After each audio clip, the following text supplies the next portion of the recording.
Mi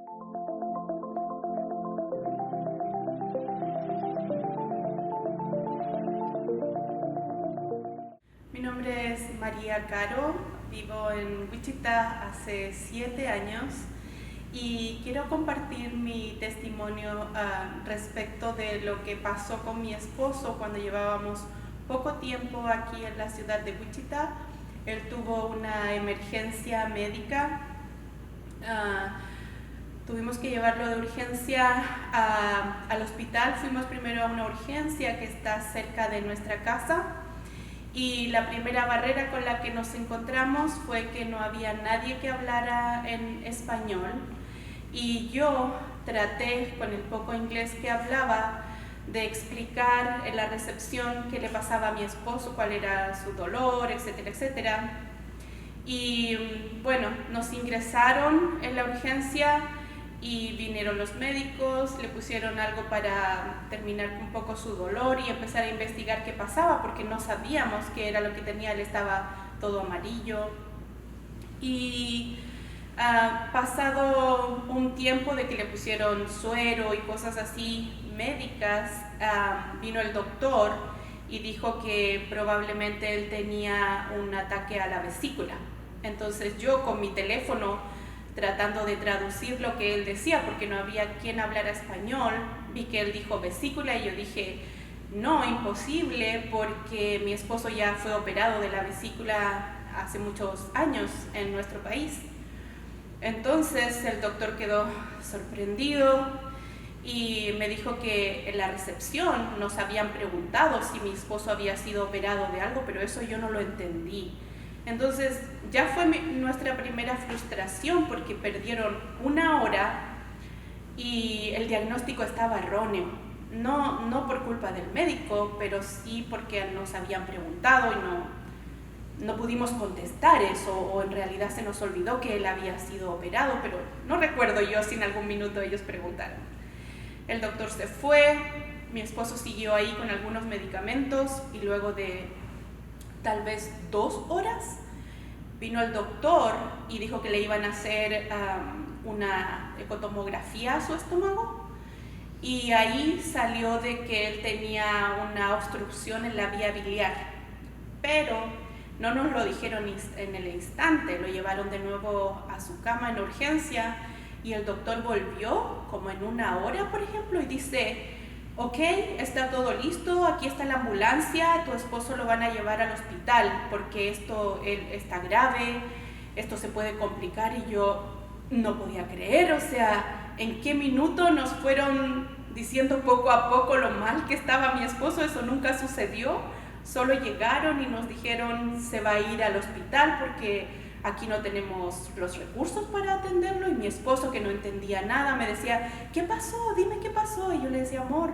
te van a llevar al hospital porque tienen que hacerte otros análisis. Yo no le dije porque estás grave, porque no quería que él se preocupara más de lo que ya estaba.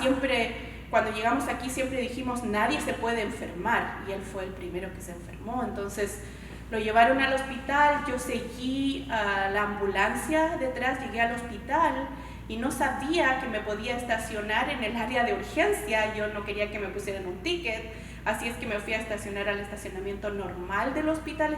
Eran las 12 de la noche, estaban todas las puertas cerradas del hospital y yo dije, ¿cómo entro? Tomé un teléfono que había ahí en una entrada por la que aparecí por casualidad y traté de explicar a la persona que estaba en esa entrada que mi esposo había sido ingresado al hospital, que necesitaba estar con él, con el poco inglés que yo hablaba. Y él, gracias a Dios, que me dijo, ¿en qué puerta estás? Yo miré, había un número, se lo di, él abrió esa puerta, entré y a mi esposo ya lo tenían acostado en su cama con sueros y cosas, y nadie hablaba español. Entonces, wow, eso fue segunda frustración, porque ya estando ahí, yo dije, ok, en el hospital seguramente va a haber alguien que nos ayude con traducir al español, y no había nadie que hablara español, ninguna enfermera.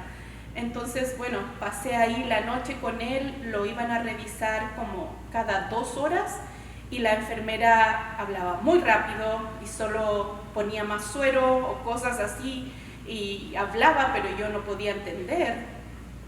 Entonces usaba mi teléfono con el traductor para tratar, pero también eran cosas muy técnicas de medicina que yo no entendía. Al día siguiente vino un médico y dijo, seguramente te vamos a tener que operar. Y mi esposo súper nervioso, yo no le traducía todo lo que decía el doctor, o por lo menos no todo lo que decía el teléfono, y yo decía, por favor, ¿no habrá aquí alguien que hable español y que nos pueda ayudar con la traducción? No tenemos a nadie que hable español, ok. Entonces, con mi teléfono, y mi esposo se frustraba, decía, no, tú no me estás diciendo todo lo que dice el doctor.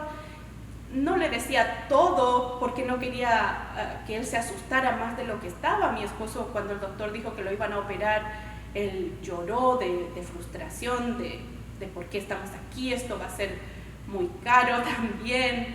Entonces, es súper doloroso, frustrante no saber lo que te están hablando, más cuando la vida de una persona está en riesgo. ¿Es tu esposo? ¿Es la persona a la que tú amas? Mi esposo pasaba las horas, él estuvo ahí 3 o 4 días, ya no recuerdo muy bien, pero en todo ese tiempo nadie hablaba español. Teníamos que quedarnos con él por la noche porque le iban a preguntar cómo se sentía, le tomaban la presión y todo eso, y mi esposo no hablaba nada de inglés. Incluso un día mi hijo, que tenía, creo, 12 o 13 años, se quedó una noche ahí con él, porque yo estaba tan cansada que quería ir a mi casa a descansar un poco, y la enfermera dijo, sí, vamos a autorizar a que se quede tu hijo, porque él sí habla perfecto inglés, y mi esposo nada. Entonces yo decía, qué triste todo esto, o sea, qué triste para ti tener que dejar a tu hijo, porque yo después, cuando llegué a mi casa, dije, no debía haber dejado a Sebastián ahí. ¿Qué pasa si mi esposo se pone más mal y alguien tiene que decirle a Sebastián, dile a tu papá esto? O sea, el dolor de mi hijo, decirle a su padre algo malo, no, solamente quería que llegara la mañana y poder ir y que mi hijo no se quedara más con él, ya lo había decidido. Entonces, es una frustración, es un dolor inmenso de tener que dar malas noticias a la persona con la que tú estás en una situación así. Mi esposo me decía, estoy seguro que si aquí hubiese un intérprete, él me diría palabra por palabra lo que está diciendo el doctor, tú no me dices todo. Yo decía, amor, sí te digo, pero tú tranquilo, todo va a estar bien, vamos a salir de esto.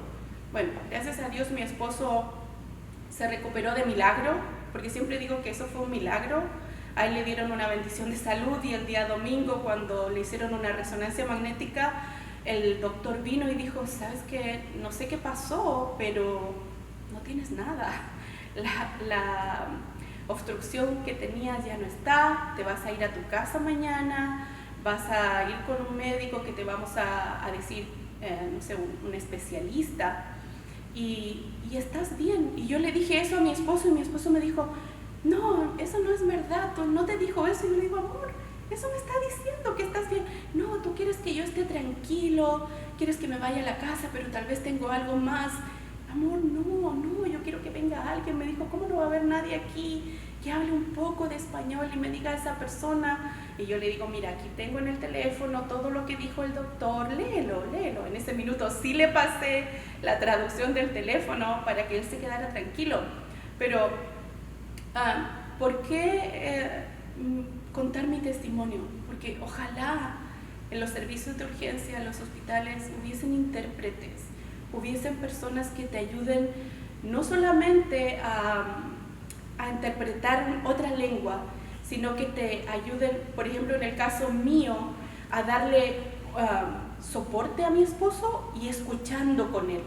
No tener que estar como maquillando todo lo que le digan a una persona que está enferma para que él no se sienta peor.